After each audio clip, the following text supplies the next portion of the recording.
What's up everybody? Welcome back to the channel. Today we're going to talk about some of the blue tongue skink morphs we work with and what to expect from the 2021 season.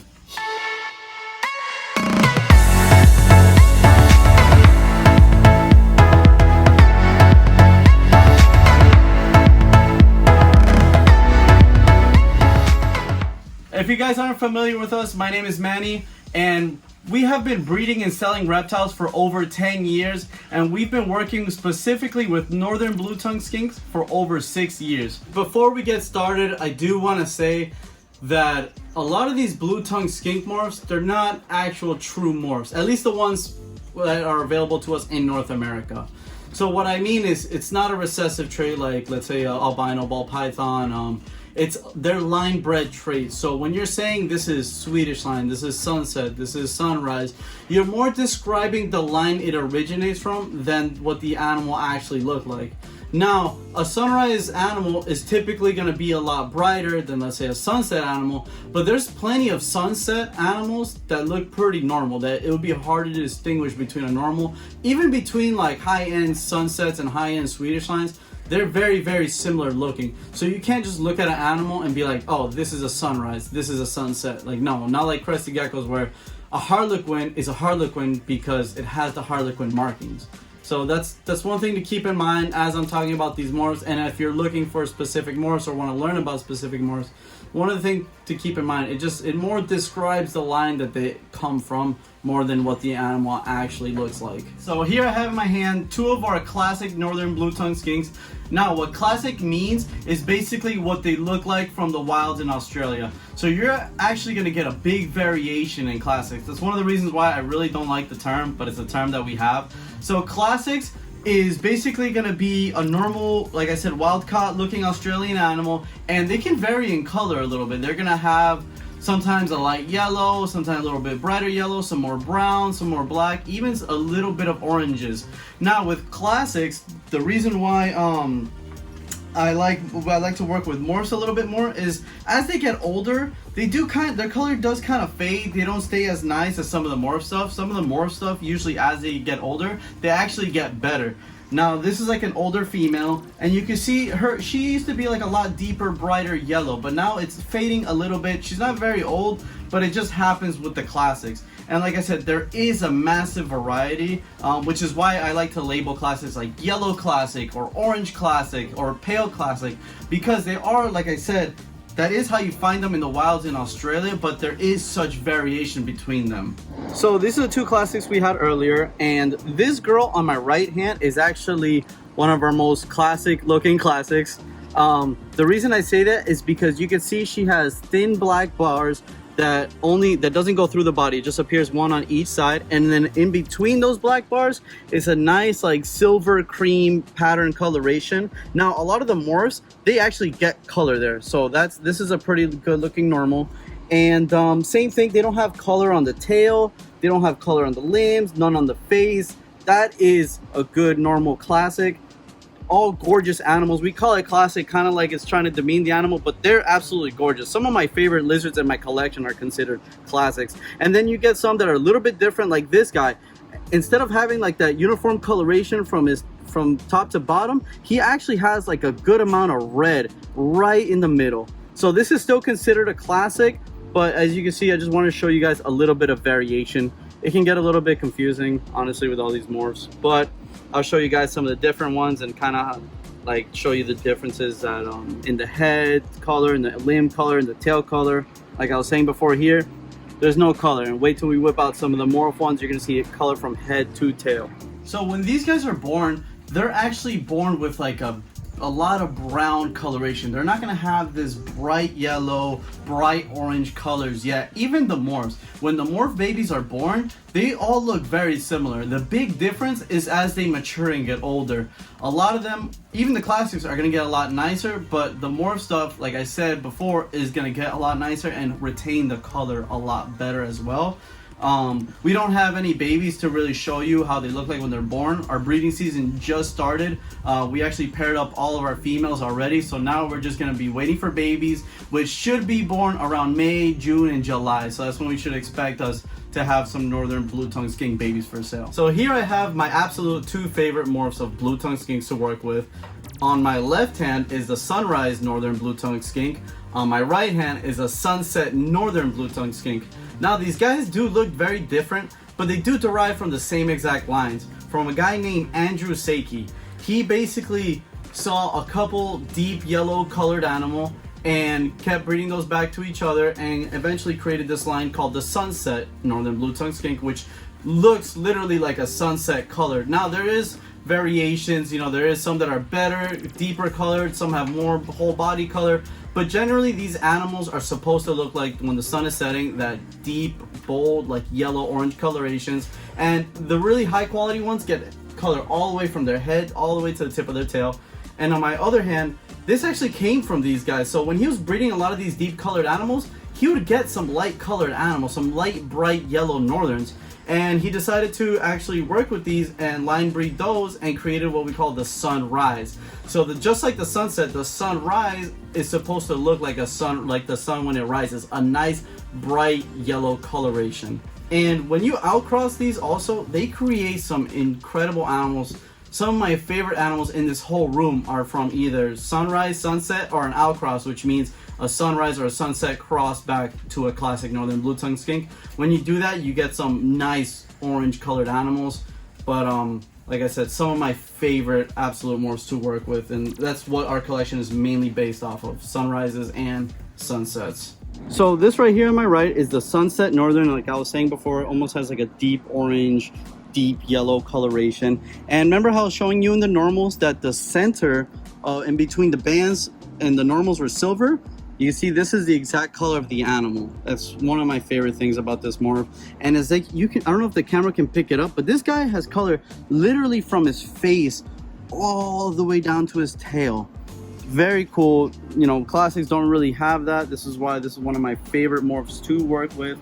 And then on my other hand is the sunrise, which is kind of the opposite. It has like a lot of bright colorations, a lot of bright colors, and they oftentimes get a lot of this white speckling as well.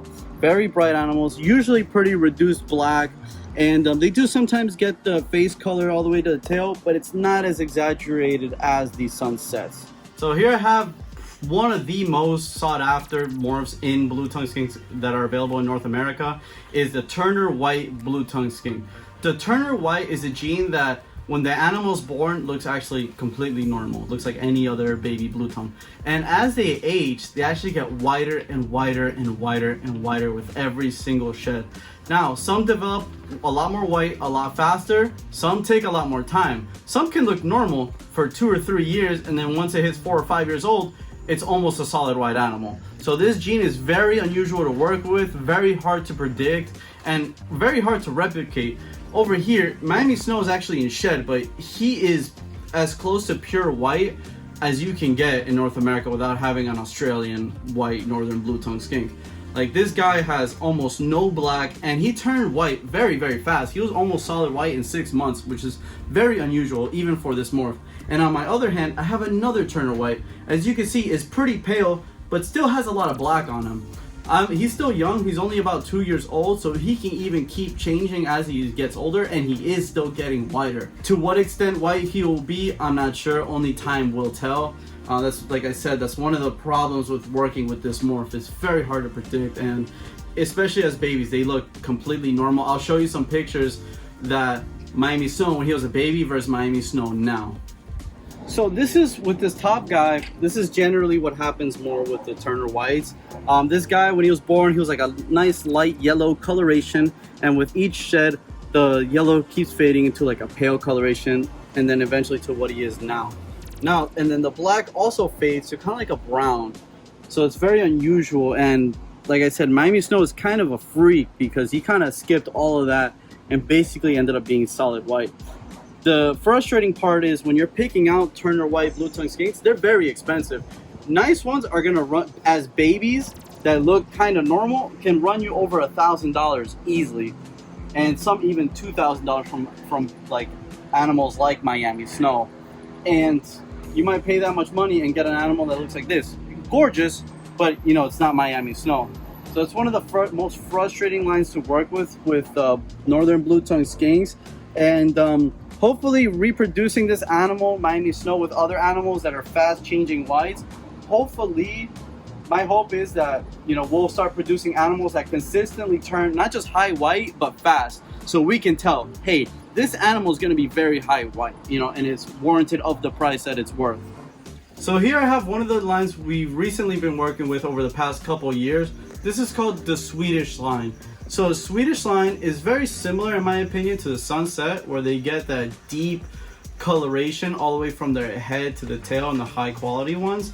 And but this line actually derived in Sweden from some breeders. And as you can see, there is a wild difference. Both of these are Swedish line animals. This one on my left hand actually was produced in the United States, comes from a guy named Ray Gerge of Thunder Bay Herbs. And this one to my right is a different Swedish line that actually we imported from the United Kingdom about 3 years ago. And like I was saying before, these guys get head to tail color. Even this guy who doesn't look as nice, he's actually, I think he's going through a shed. As you can see, very orange all the way down to the tail. Head to tail. This one's obviously way more exaggerated. Also has a lot of nice reduced patterning in the middle. And just like the Sunset, the banding in the middle is blended in basically, which is, in my opinion, my favorite. This is actually one of my favorite animals in the entire collection. He's right up there, in my opinion, with Miami Snow, Homer. Right up there with the best of them. All right, like I was mentioning before, the one on the bottom is one of the best examples of Swedish blue tongues of what they can look like. Like I was saying before, his whole body colors match from head to tail. One of my favorite animals, one of my best breeders, produces some of the best babies you'll see. A lot of the Swedish line babies you see available are from him. It's absolutely incredible, and they oftentimes do take to dad. Sometimes maybe not as colorful from head to tail, but very, very deep colorations, have a ton of holdbacks from them. We released a ton of babies last year, and we'll have a ton more babies this year from these guys. All right, and lastly, here I have two other lines that we sell a lot of. In my left hand is what we call the dark line northerns, and on my right is the red line northerns. Dark line northerns are basically northerns that they are going to be born normal looking just like everything else, but as they get older, it's kind of the opposite of the Turner White. They actually pick up more black as they get older. Some eventually fade into kind of this speckled coloration. As you can see, there's not much color on her at all. She's just either black and silver, barely any yellow on the sides like a normal northern. Sometimes when they're very high black, they do get like a little bit of speckling on the arms and sometimes like a faded eye band, similar to the New South Wales Easterns. And then with the red line northerns, the reason I call them red line is because they do come from red parents. So they'll either come from like one red parent or grandparents, and they're not red, but they're very, very nice orange usually. And same thing kind of as like the Sunrise and Sunset. Some of the nicer extreme examples, they get color all the way from their limbs and head all the way to the tail. Look at that tail. That's not, like I was showing you before, that's not, classics don't really get that coloration. And these guys, if you actually pair them together, they'll produce like one or two very, very high red orange animals. And one of the females actually we showed last video with blue tongues was produced from two red line northerns who are even uglier than this. This is a stunning animal. The ones that made that one high red baby actually barely had any orange, but you can see these lines will still produce solid animals when you pair them together. So on the bottom I have the dark line northern. They do vary quite a bit. Some, like I said, develop this like speckly coloration as they get older, but others are going to be a lot like a normal, let's say like this top one, and then where you see that like darker red central coloration will be black. Some are like jet black, while others are more like a black brown. So there is a lot of variation with all of these morphs, which is important to keep in mind. Just because you get a dark line northern doesn't mean it's going to end up exactly like this. There is quite a bit of variation, and same with these red lines. Like I said, some have a deeper orange coloration, some have brighter, some have a little bit less color in the tail and the limbs, on the neck. You know, it does vary quite a bit. So that's something to keep in mind when if you're looking for a specific line of blue tongue skinks. All right, guys, I hope you enjoyed this video. I hope this video helped you out a lot. If you have any questions, make sure you leave them down in the comments below. We'll help you out as much as we can. And make sure you follow us on all of our social media platforms. We have all the social media platforms. We post individual, independent content on every single one of them. Make sure you follow us: Facebook, Instagram, Twitter, Snapchat, YouTube, TikTok. We got it all. Make sure you follow us. And until next time, guys, love you. Stay safe. See you next time.